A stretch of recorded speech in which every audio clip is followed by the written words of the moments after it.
quick video for you guys today.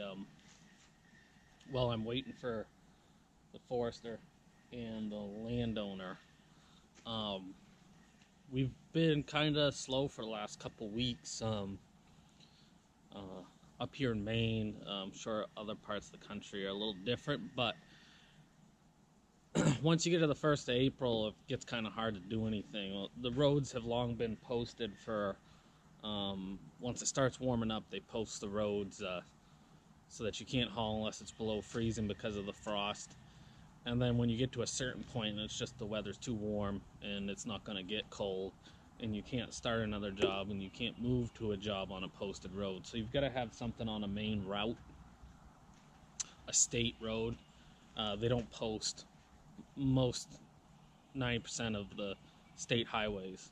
So this job here goes out to Route 27, and it's a little southern Maine, so it's towards the coast, which on the coast, a lot of the southern storms in the winter that come up the coast come a little too close and it gets a little too warm, so they don't usually get as much snow as we get up around home. So it doesn't carry the snowpack or the frost, so you usually can get going down here a little quicker. This actually isn't really a bad job, but there's always some other factor too. The landowner is leaving the 21st of this month, and every landowner is different, and he kind of wanted to be around for the job being cut, so we're going to see if we can't put to bed any worries that he has about what we're going to do, so that we can work while he's gone. So hopefully we would get started the beginning of next week, and that would give us a week here for him to kind of see what's going on, and hopefully he would be comfortable enough so that he could go on vacation or whatever he's doing and be comfortable with us still working. Otherwise, he wouldn't be back till May 7th, which would kind of suck because the job's ready right now, or we could work it anyways, and we'll have to be kind of careful about ground conditions, because our last job, it had too many factors. It still came out to a main route. We had a good gravel road, which is the other issue. You may find something that comes out to a highway, but depending on the access, you might not be able to get in and out with trucks until it's June, so you never know. But that had a good road, but it had a great big long hill, and there was a brook at the bottom, and there was some issues that came up, so we kind of left it. It's all cut. The bunchers laid all the wood down. I've got a little wood process, so ideally we would do this job, and by the time we're done here, it would be the middle end of May. The leaves would be coming on, the trees will be sucking up the water, the groundwater, all the snow's melted. So ideally we would be able to go back there, the ground conditions would be ready, and we'd just be able to do it with no issues. So if we have to wait until May 7th here, it's just going to push that job further into what would be startup, not spring. It would be more summer conditions, which really wouldn't help us because, well, the wood's going to dry out some, we're going to lose a little weight, and it's not an ideal job. If that job hadn't been a job that we could have started when we did, we probably wouldn't do it. If it was a job that we were going to try and start in June, or it couldn't be done till June, we probably just wouldn't do the job because it was pretty cruddy wood. But it did give us a decent week in April, which would be money that we wouldn't have had, and the job's all laid down, ready to go. So hopefully this will work out. And this job isn't bad. It's flat. The ground looks pretty decent. We have there's a few low areas, but for the most part, it's a decent chance. It's got a good gravel road. It's not too far from home, and it's good processor wood. So, and it's good for the buncher too. I'll show you a little bit of it. It's a little hard when you walk through it just because it's got a lot of underbrush, so you can't see a lot of the wood, but the popple, it's got a lot of popple here. Real nice, tall, straight stuff. And we'll take a quick walk in here. I'm just kind of wasting some time. Figured I'd do a video. But it's got a lot of undergrowth. We still have a little snow in the woods, but not too much. We got a little rain last night. But I'm gonna go with a forester today and what marks the lines. But it's hard to see in here. But you get clump maple like this. I mean, this is awesome processor wood. And it's hard to see in here, but there's a lot of volume. When you get a lot of these smaller stems, sometimes it's really hard to see the wood. And there's hemlock in here, which has been a tighter product, but since it's springtime, that'll free up. But you get maple like this right here, and you can see, you know, you got a clump there, more popple, and you start pointing them out, there's quite a bit of volume here. So, and this isn't the best section. We get into some other sections here, and there's better wood. You know, it's got some young pine in here and some younger oak that will probably leave. But there's quite a bit of volume here. More pine, more soft maple. This stuff's real good for a processor, production wise. And it's still got a little drying up to do. It didn't really look this wet the other day, but it did rain last night, so. But you get in these areas with this popple and stuff, it's really good production. You know, the thing of it is with cut to length, which is, you know, the type of operation I have, you go through and cut and you run on all your tops. Kind of gives you a mat. But as you'll see walking through here, it's a little lower and wet. There's a little more snow through here, but as we come over here, the ground comes up a little bit and you can kind of start to see it in here. So a big part of this job would really be picking your trails and getting from point A to point B.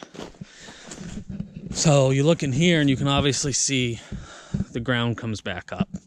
And this is good ground. So it is a little softer. So I came through one of the wetter areas. So a lot of it as a contractor and an operator would be trail placement. So you might not want to put your main trail through here. We can brush it up enough so it's not a big deal. But as you can see, we may want to come more around through here to get to this high ground. And that's the operator's ability to understand what ground conditions are. And you get like this big popple. And there's some decent young pine in here. This isn't the best section here, but even in here you can't see the amount of popple and hardwood. It's hidden by all this young hemlock, which it's not very big, but we can process it. So it is a good, decent chance, and I'll do some more video once we get started here. Hopefully we get started here. But like I said, you get this stuff right here adds up, and there's a lot more of it in here. And you know, there's a lot of decent young pine, but you get walking out in here, and this is a buncher will lay down a lot of wood pretty quick in here. More popple, and it kind of comes and goes, and the hemlock's kind of crappy in here. I think it's a little older, you know, like that, which still is decent size. It's not bad processor wood, but I bet you that's rotted. So I'll just make pulp and more clumps of maple, and there's just a lot more. You don't really see it because when it's wet like this, a lot of the soft maple and hardwood looks like the hemlock, but more maple there, white birch. So there's plenty of wood here. So it's promising. It'll be a good chance to stay going. And here in Maine, A lot of people don't have the option. Get to the end of March, 1st of April, and you're done till the end of May, which for those of you who don't know a lot about the woods business, if you have any kind of overhead, newer equipment, nice equipment, it's pretty damn hard to make enough money in 10 months to be able to get to springtime, pay your taxes, work on equipment, and just live and not run out of money. So I try to be versatile. So, and that's what this business is about. It's or I wouldn't say the whole thing, but the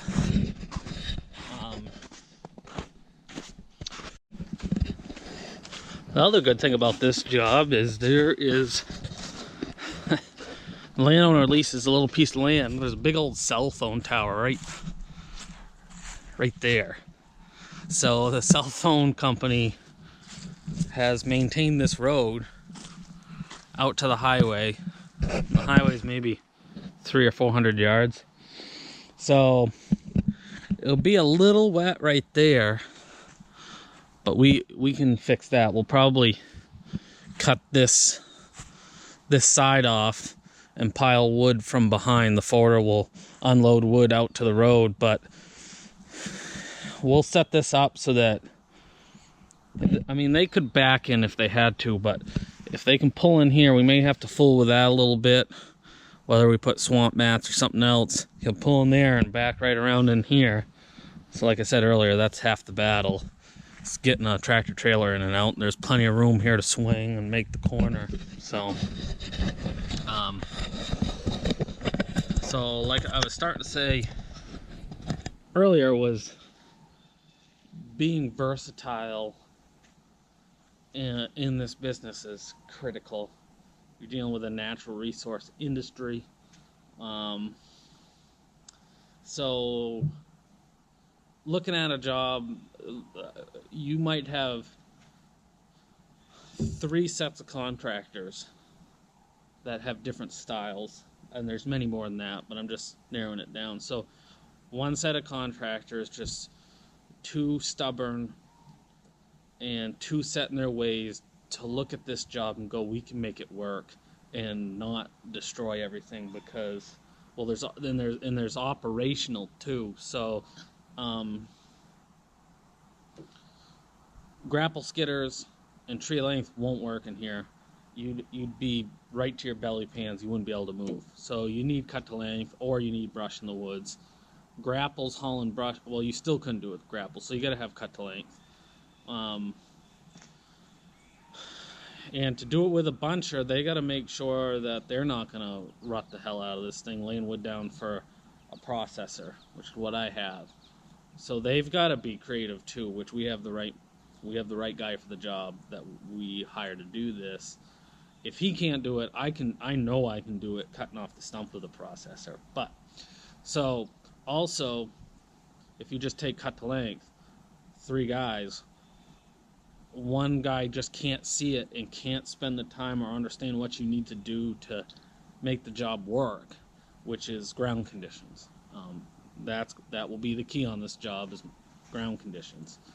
So you'll have the guy that can't make it work because he just can't see forward enough to understand what he needs to do to make this job work. You have the guy in the middle that can make it work but struggles a little too hard, so they're just basically working to pay bills, which is better than going behind paying bills. And then you'll have the guy that I hope to be is the guy that makes this job work, can see what you need to do ahead of time to actually make money in spring conditions. And that's it doesn't always work for me, and I'm constantly learning more mistakes and things I wouldn't do again, and things that I would do again, and things that I would do in the future. So it's just being able to look at something, and half the problem with contractors is you have got to take your eye off production sometimes and stop and fix something right so that it doesn't become an issue. And that seems to probably be the number one hardest thing for most contractors, understanding that if I stop and do this, even if it took 2 days to brush up a main trail or do something to prevent too much mud or a let's just say,